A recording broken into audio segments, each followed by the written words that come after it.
Have you ever really thought about how a regular person, someone you might know, is transformed into a soldier? Someone who can function under the most extreme pressure you can imagine? Well, it's a deep psychological journey, and today we're going to break down exactly how that system works. So let's get right to it. How is a soldier actually made? Is it just about getting really fit and learning how to shoot? Or is there something way deeper going on? A systematic process that changes a person from the inside out? That's the big question we're tackling. And here's the first thing you have to get. This transformation is no accident. It is a highly structured, psychologically sophisticated pipeline. It's been engineered over decades to build incredible team cohesion, tactical skill, and a very specific mindset, all under unbelievable stress. Now, our guide for this entire explainer is a really fascinating study by Dr.RRPh.D. And what's so important here is that Dr. Rodas isn't just an academic looking at this from the outside. He has a PhD for sure, but he's also an Iraq War combat veteran. He's been through the pipeline. His work combines that tough lived experience with rigorous research, which gives us a pretty unique view. Okay, so the very first step in this whole thing is all about building the ultimate team. The goal is to take a bunch of total strangers, individuals, and forge them into a single, unbreakable unit. It's about breaking down the me to build up the we. So how do they do it? Well, one of the main tools is something researchers call synchrony rituals. Just think about all those classic scenes from basic training movies, right? Recruits marching in perfect step, chanting together, doing drills in perfect unison. Turns out, that stuff is not just for show. In fact, if you look at the U.S. Army's own historical documents, they're super clear about the purpose. These cadence calls, or JODIs, are explicitly designed to build teamwork and camaraderie. And you know what? The science actually backs this up. Moving and chanting together when you're exhausted creates this powerful sense of we, probably by releasing endorphins that create a real bond. So here's the key takeaway from this first part.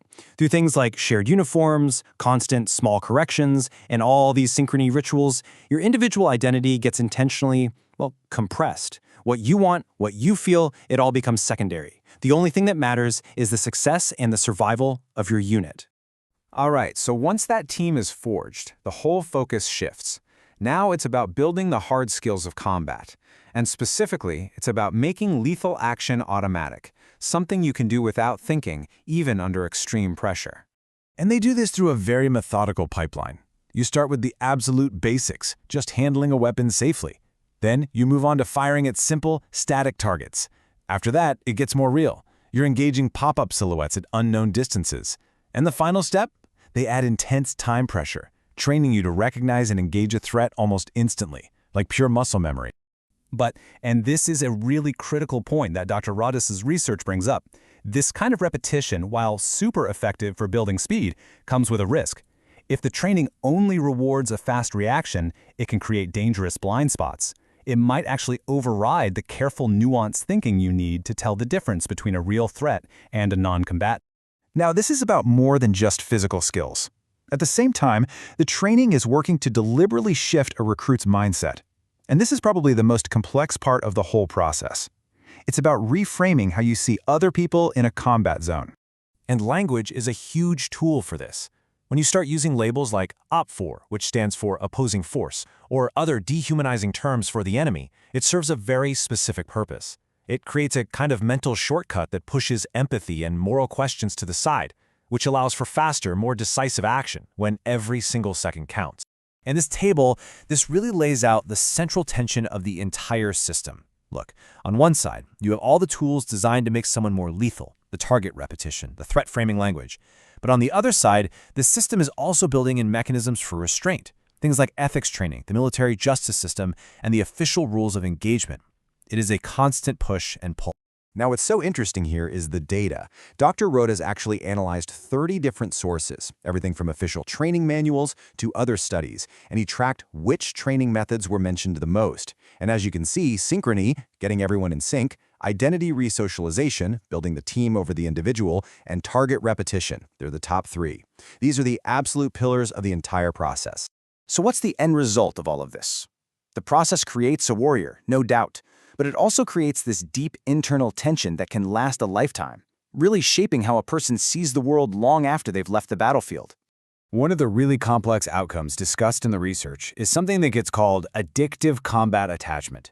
Now, this does not mean soldiers enjoy war, not at all. It means that for some people, the intense physiological rush, the deep bonding, that incredible sense of meaning, it all gets so tightly wired to danger that coming back to the quiet, low-stimulation civilian world can feel incredibly flat and empty.